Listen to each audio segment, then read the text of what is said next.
Friends, today we will discuss about female bladder health awareness.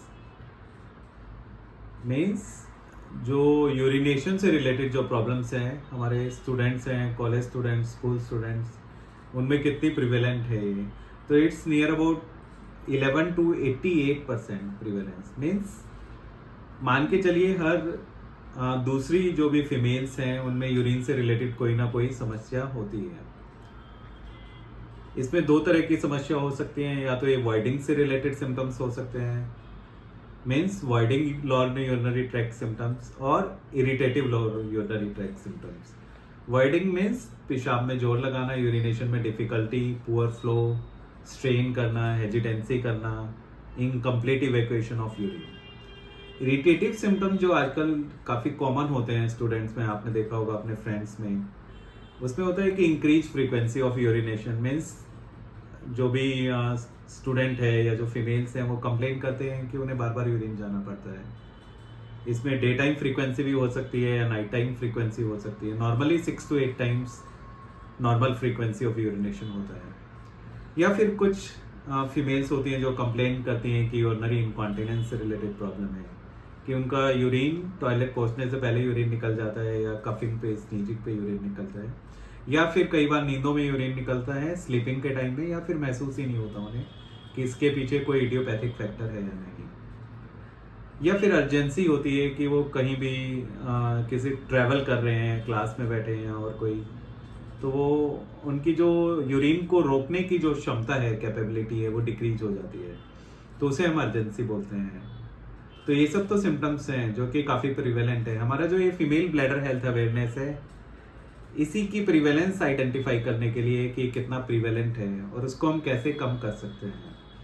तो इसके लिए हमें इसकी इटियोलॉजी समझनी पड़ेगी। इटियोलॉजी मोस्टली होती है कि वाटर का इंटेक बहुत ज़्यादा होना, या फिर एडिक्शन है, स्मोकिंग है, टी कॉफ़ी है, अल्कोहल है, जंक फूड्स हैं, अगर या स्पाइसी फूड्स हैं, नट्स हैं, कोल्ड ड्रिंक्स हैं, इनका इंटेक जब ज़्यादा होता है तो भी ये सिम्टम्स होते हैं।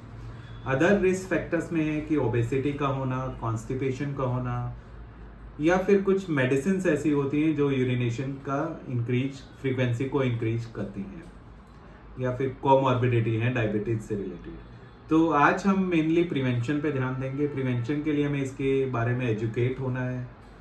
दूसरा, हमें हमारे lifestyle interventions are quite important. इसमें रिड्यूस द वाटर इंटेक। ऐसा नहीं होना चाहिए कि हमें हर चीज़ में वाटर इंटेक ज़्यादा होना चाहिए। यह हर डिजीज के अकॉर्डिंगली वेरी करता है। अगर फीमेल्स को, किसी को ये सिम्टम्स हैं कि बार बार यूरिनेशन हो रहा है या यूरिन लीक हो रहा है, तो ऐसी कंडीशन में हमें वाटर इंटेक ऑप्टिमम होना चाहिए।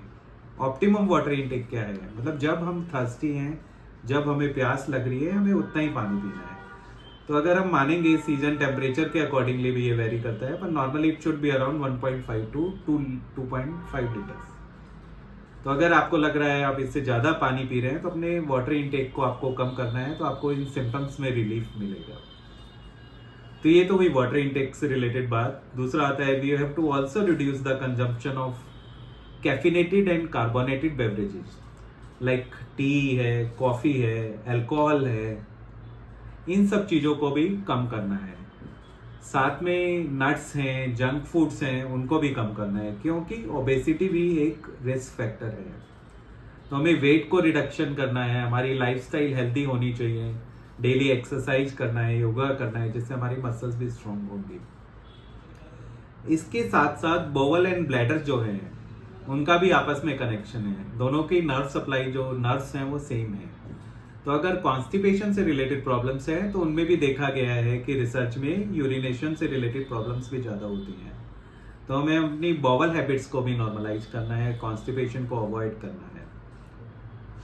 अगर हम ये सब चीज़ें करते हैं तो हमें डेफिनेटली कुछ ना कुछ फ़ायदा पक्का मिलेगा।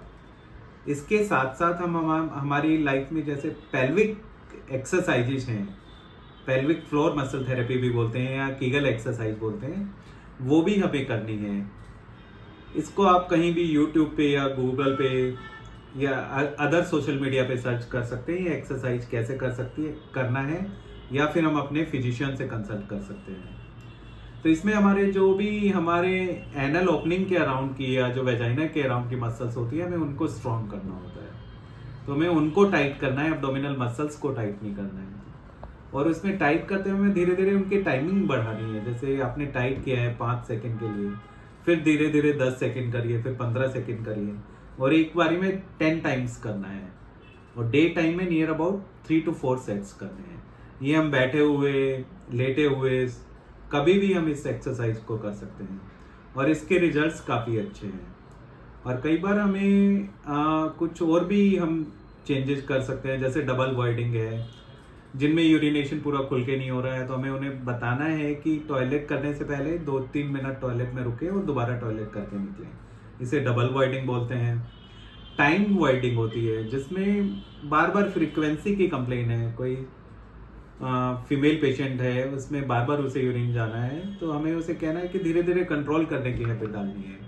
तो आप कोशिश करिए, अभी हाफ आवर में जा रहे हैं तो धीरे धीरे टाइमिंग बढ़ाइए, 1 आवर, 1.5 आवर, 2 आवर्स। तो इसका भी काफ़ी इंपॉर्टेंट रोल है।